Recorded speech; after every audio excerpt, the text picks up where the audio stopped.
Islamic और मुस्लिम बहुल देशों के संगठन ऑर्गेनाइजेशन ऑफ इस्लामिक कोऑपरेशन यानी ओआईसी ने अयोध्या में रामलला की प्राण प्रतिष्ठा की निंदा की है।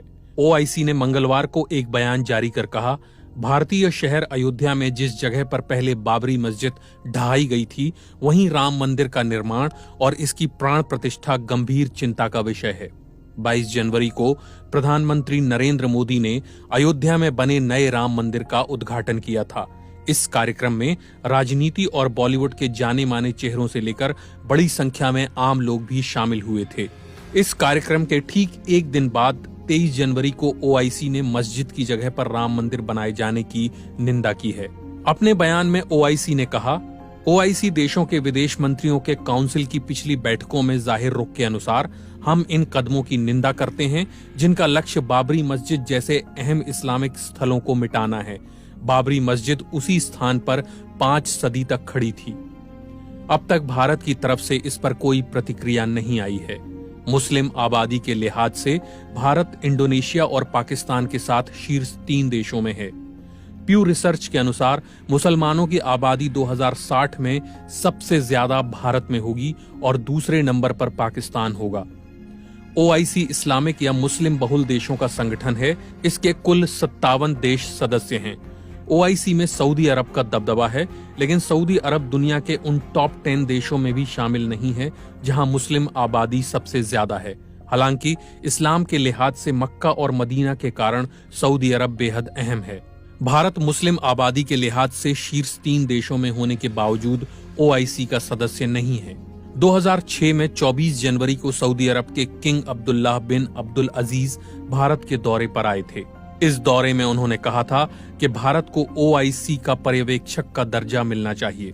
सऊदी के किंग ने कहा था कि यह अच्छा होगा कि भारत के लिए प्रस्ताव पाकिस्तान पेश करे। हालांकि पाकिस्तान ने इस पर आपत्ति जताई थी और कहा था कि जो भी देश आईओसी में पर्यवेक्षक का दर्जा पाना चाहता है, उसे ओआईसी के किसी भी सदस्य देश के साथ किसी भी तरह के विवाद में संलिप्त नहीं होना चाहिए। यरूशलेम की अल अक्सा मस्जिद पर मोरक्को की राजधानी रबात में 1969 में आयोजित इस्लामिक समिट कॉन्फ्रेंस के बाद से ही ओआईसी और भारत के रिश्तों में उलझन रही है। सऊदी अरब के किंग फैसल ने इस कॉन्फ्रेंस में भारत को आमंत्रित किया था।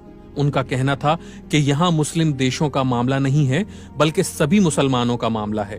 तब भारत के राष्ट्रपति जाकिर हुसैन थे। तब भारतीय प्रतिनिधिमंडल ने समिट को संबोधित भी किया था, लेकिन पाकिस्तान को ये ठीक नहीं लगा था और उसने समिट के बाकी सत्रों से भारत को बाहर करवा दिया था। पाकिस्तान के राष्ट्रपति जनरल याहिया खान ने भारत का बहिष्कार किया था। उसके बाद से ओआईसी और भारत के रिश्तों में बहुत मधुरता नहीं रही है। कश्मीर मुद्दे पर ओआईसी पाकिस्तान की लाइन के करीब बयान देता है और ये भारत के लिए कभी स्वीकार्य नहीं रहा है। ओआईसी कहता है कि संयुक्त राष्ट्र के 1948 और 49 के प्रस्ताव के हिसाब से कश्मीरियों को आत्मनिर्णय का अधिकार मिलना चाहिए। ओआईसी चार्टर के अनुसार इस संगठन के लक्ष्यों को बढ़ावा देने के इच्छुक मुस्लिम देश ही सदस्यता के योग्य हैं, लेकिन गैर मुस्लिम देशों को ओआईसी में पर्यवेक्षक का दर्जा मिला है और कुछ को पूरी सदस्यता भी। 2005 में रूस ऑब्जर्वर के तौर पर शामिल हुआ था। 1998 में थाईलैंड को भी पर्यवेक्षक का दर्जा मिला था, जबकि वो बौद्ध बहुल देश है। ये पहली बार नहीं है जब ओआईसी ने भारत से जुड़े किसी मामले को लेकर बयान जारी किया है। ये संगठन पहले भी अलग अलग मुद्दों पर ऐसा करता रहा है। जम्मू कश्मीर से अनुच्छेद 370 हटाने की भी ओआईसी ने निंदा की थी और इसे भारत सरकार का एक तरफा फैसला बताया था। ओआईसी ने इसे लेकर जारी बयान में कहा था, ये इस विवादित क्षेत्र की जनसांख्यिकीय संरचना को बदलने के उद्देश्य से किया गया है।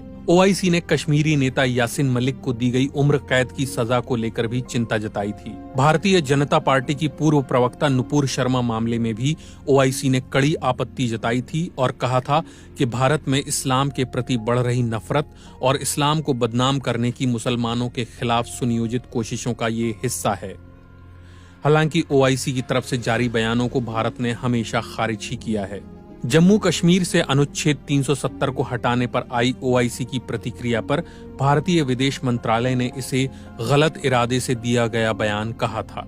मंत्रालय ने पाकिस्तान की तरफ इशारा करते हुए कहा था कि ओआईसी ऐसी टिप्पणी मानवाधिकारों का उल्लंघन करने वाले और सीमा पार आतंकवाद को बढ़ावा देने वाले के इशारे पर करता है। ऐसे बयान ओआईसी की विश्वसनीयता को कमजोर करते हैं।